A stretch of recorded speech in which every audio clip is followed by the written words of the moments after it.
verdadeiros adoradores. No capítulo 4 de João, versículos 23 e 24, nós encontramos as seguintes palavras: mas a hora vem, disse Jesus, e agora é, em que os verdadeiros adoradores adorarão o Pai em espírito e em verdade, porque o Pai procura tais que assim o adorem. Deus é espírito, e importa que os que o adorem em espírito e em verdade. Prezados ouvintes, de todas as partes do Brasil chegam peregrinos, turistas que vão a Aparecida para, agora no dia da padroeira, homenagear a Senhora de Aparecida. As pessoas que chegam a essa cidade, segundo os jornais, estão sendo esperados mais ou menos 160 mil pessoas, e os jornais noticiam que chegam caravanas de católicos de vários modos. Chegam de carro, chegam de ônibus. Alguns mais devotos estão fazendo caminhadas a pé, andando dezenas, centenas de quilômetros no cumprimento de uma promessa.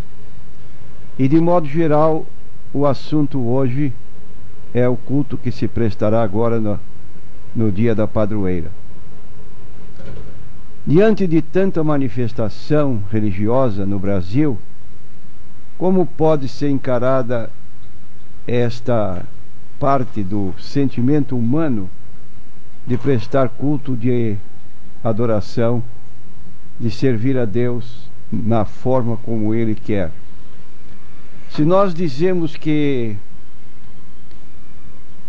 a Bíblia lida para nós é uma lâmpada para os nossos pés e uma luz para o nosso caminho, olhando de modo geral para o sentimento religioso de todos os povos, não agora somente no Brasil, mas podemos afirmar que existem tipos vários de adoradores no mundo, e quase tudo é adorado pelo homem. Por exemplo, existem cultos extravagantes, como na Índia, onde se adora a vaca, o macaco, o rato e outros deuses criados pela imaginação do homem. O hinduísmo, uma religião universal, tem 330 milhões de ídolos. Agora nós acabamos de ler um trecho da Bíblia Sagrada em João 4, 23 e 24, em que Jesus faz um alerta: a hora vem, e agora é, em que os verdadeiros adoradores adorarão o Pai em espírito e em verdade, porque o Pai procura tais que assim o adorem. E ele conclui: Deus é espírito, e importa que os que o adorem em espírito e em verdade. E me permita, prezado ouvinte, perguntar: a qual dos grupos de adoradores você pertence? Você está atendendo à exigência de Jesus, o alerta dele para que nós adoremos? E este sentimento religioso é inato. Quando há uma pessoa que não tem sentimento religioso, a Bíblia chega a chamá-lo de nécio. Outra tradução diz louco, porque o homem foi criado à imagem e semelhança de Deus.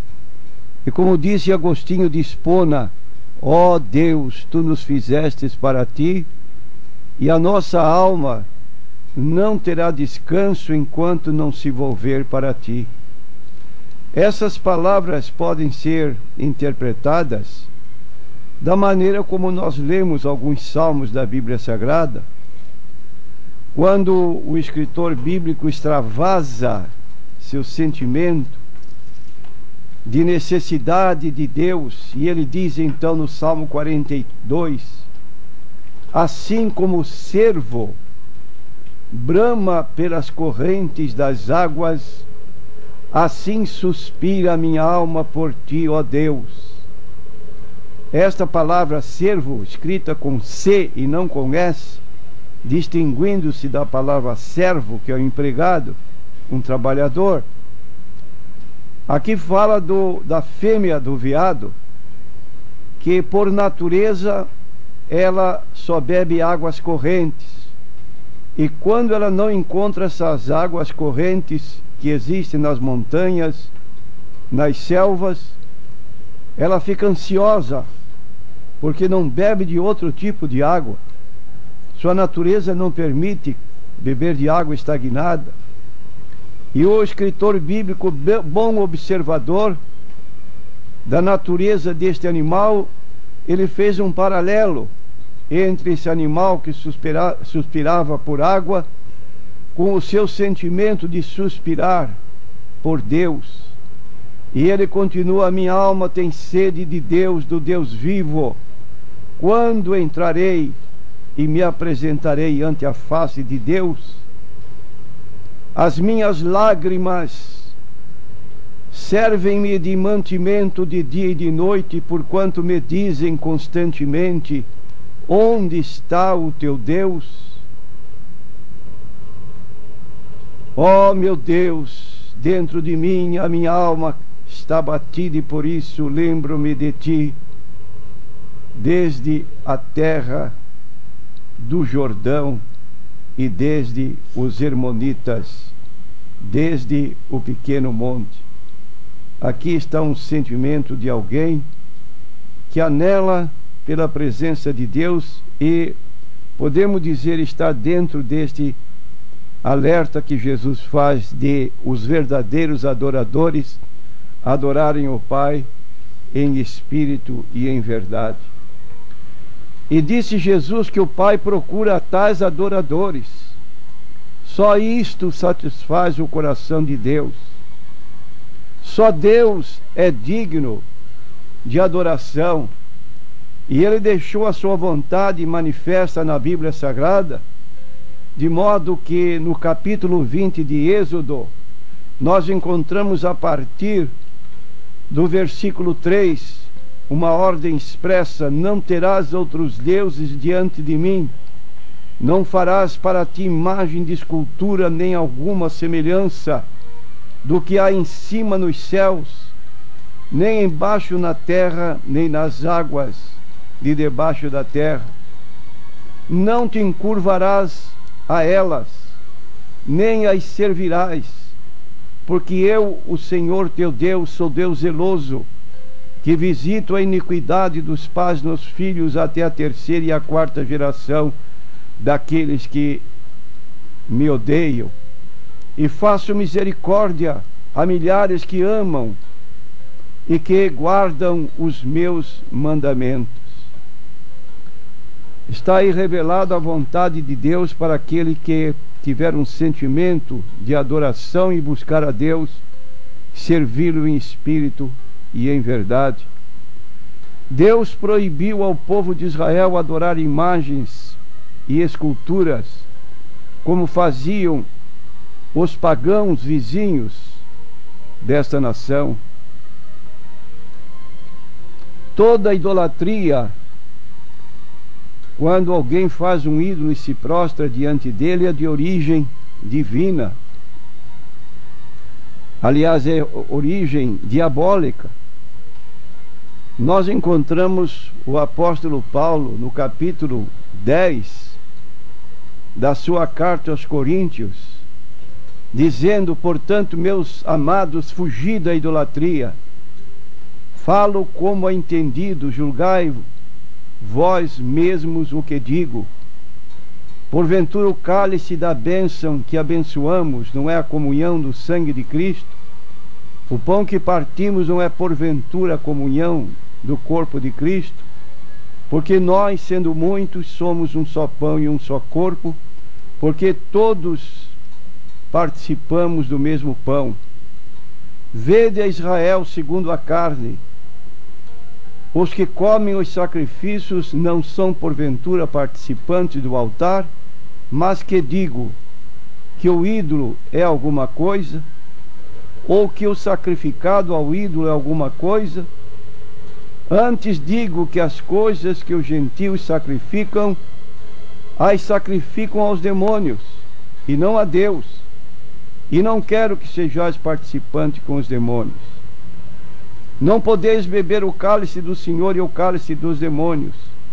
Não podeis ser participantes da mesa do Senhor e da mesa dos demônios.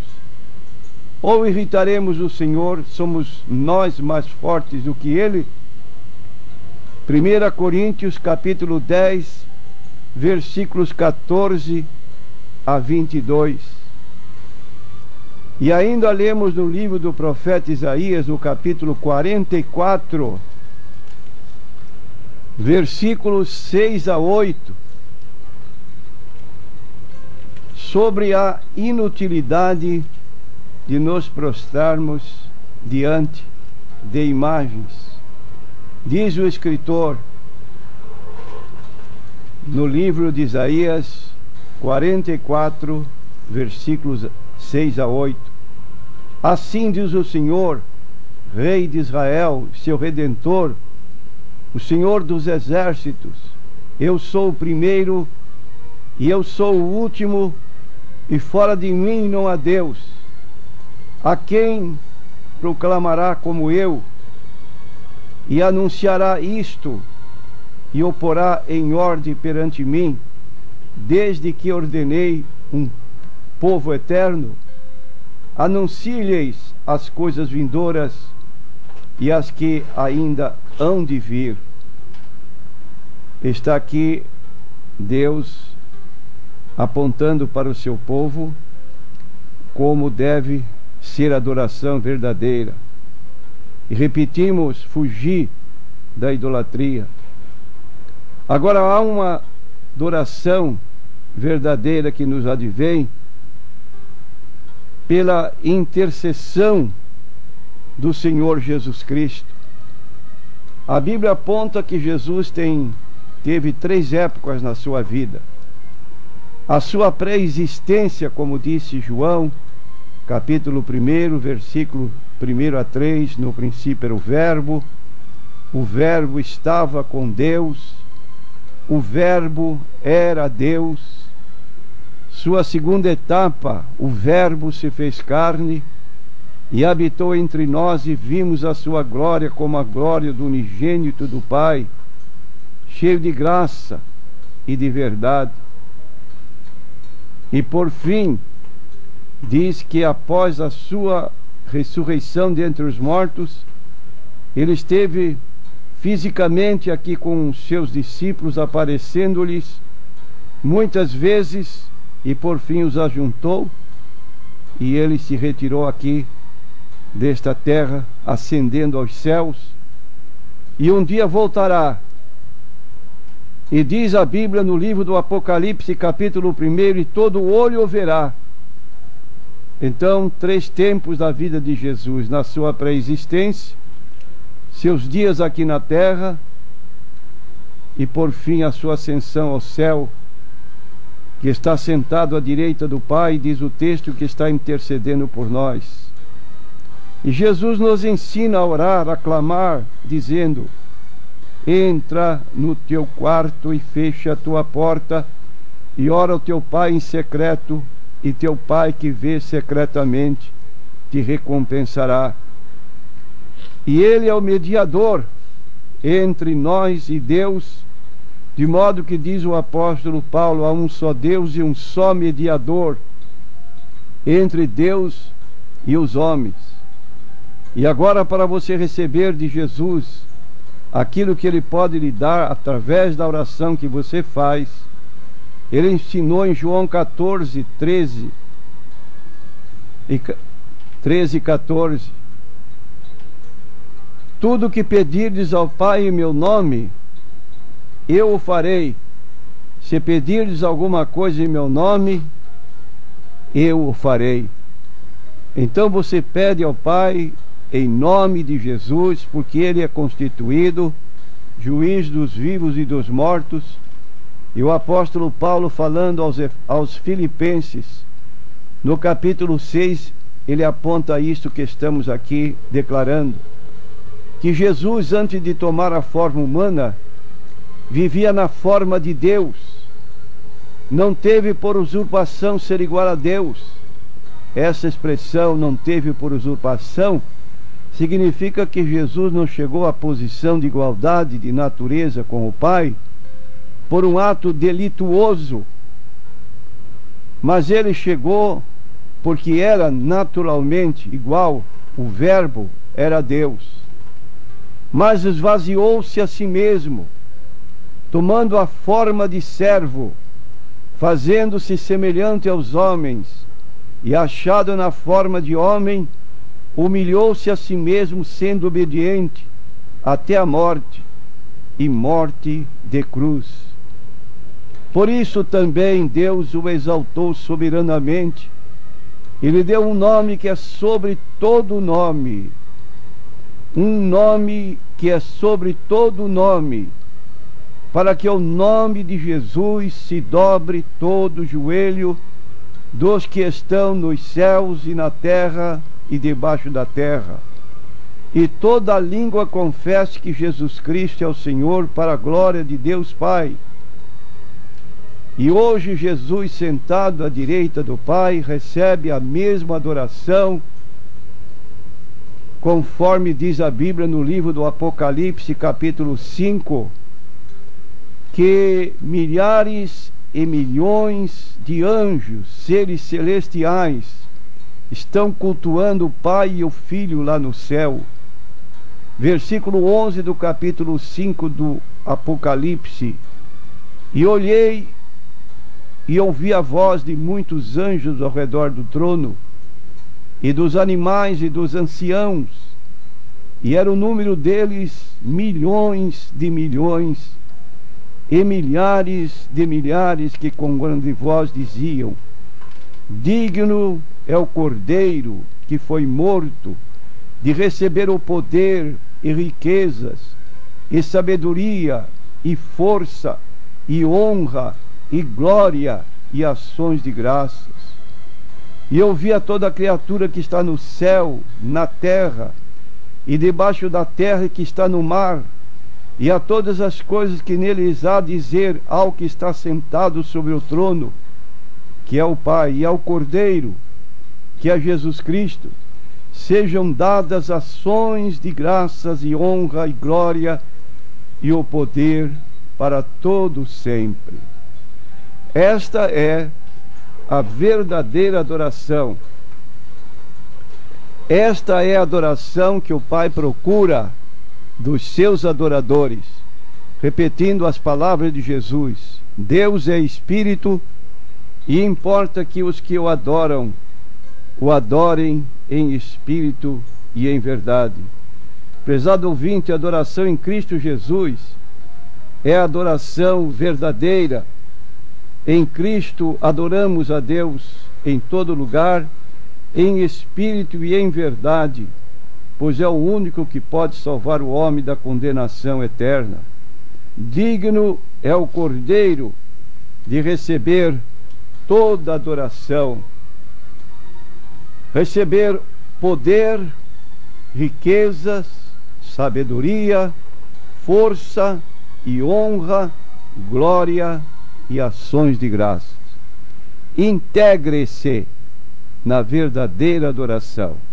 Existem tipos diferentes, como já falamos, mas você, pela Bíblia Sagrada, se aproxime e procure adorar a Deus em espírito e em verdade.